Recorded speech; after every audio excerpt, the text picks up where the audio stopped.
Hello, welcome back. I'm going to read this story called The Three Little Pigs. Once upon a time, an old sow sent her 3 little pigs out into the world to seek their fortune. Now be sure to write, she said, and remember that I love you. The first little pig met a man with a load of straw.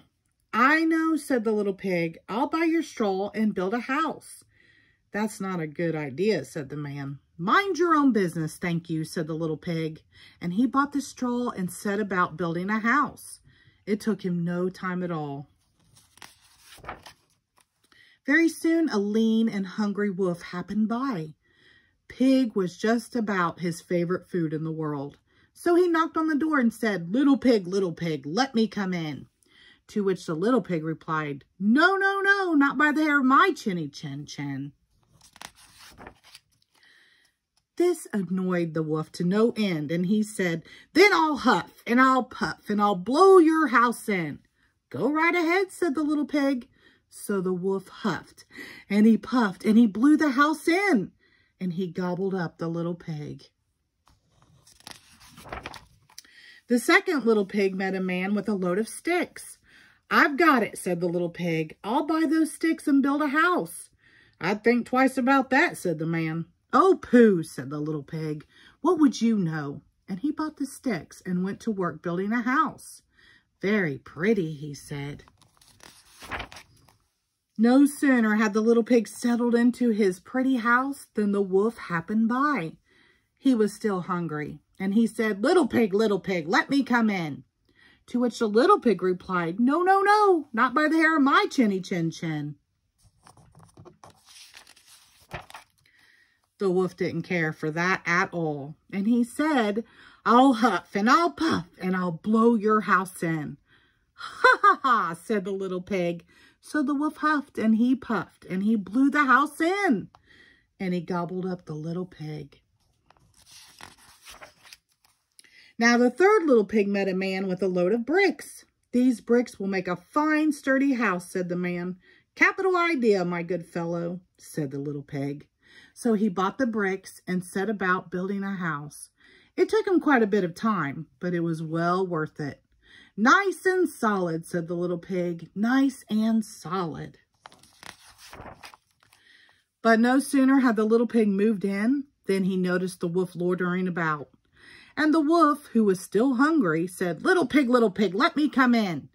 To which the little pig replied, no, no, no, not by the hair of my chinny chin chin.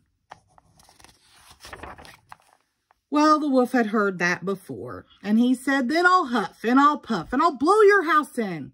Oh, don't do that, said the little pig. But the wolf huffed and he puffed and he huffed and he puffed until he was quite blue in the face. The house stood firm.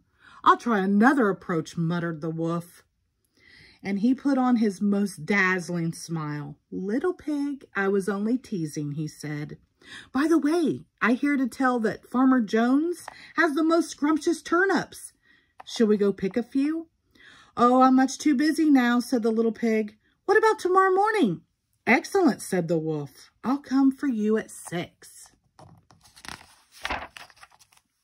The next morning, the little pig got up at 5, hurried off to Farmer Jones' turnip field, picked a basket full of scrumptious turnips, and dashed back home.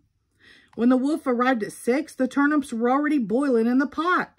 Sorry, I couldn't wait, said the little pig. The wolf tried not to show his displeasure. No harm done, he said. By the way, there's a lovely apple tree down in Merry Meadow. Shall we go help ourselves to a few apples? I must cook my turnips, said the little pig. Let's meet there tomorrow morning. Splendid, said the wolf. Shall we say at 5? The next morning, the little pig was up at 4 and went off for the apples. It took longer than he expected to reach Merry Meadow, and while busy gathering apples in the highest tree, he saw the wolf approaching. Oh, do try one of these, he called down, throwing an apple as far as he could. When the wolf chased after the apple, the little pig shimmied down the tree and made it safely home. The next day, the wolf came again. Really, he was quite put out. There's a fair today on Hog Hill, he said. Would you care to go? Oh, why don't we meet there, said the little pig. Would 3 o'clock suit you? Colossal, said the wolf. 3 it is, just to make sure he would be there at 2. At 1 in the afternoon, the little pig went to the fair and had a fine time. So fine that he lost track of the hour. Suddenly, out of the corner of his eye, he saw the wolf coming up the hill. Without a minute to spare, the little pig jumped inside an empty butter churn and rolled down the hill toward the wolf. Well, the wolf was so scared he ran all the way home. That evening, the wolf went to the little pig's house and told him how frightened he'd been by a great round thing that came down the hill. "Frightened you, did I?" said the little pig. "The great round thing was a butter churn, and I was inside." That was simply too much for the wolf to stand. "I've been nice long enough," he cried. "I'm going to eat you right now."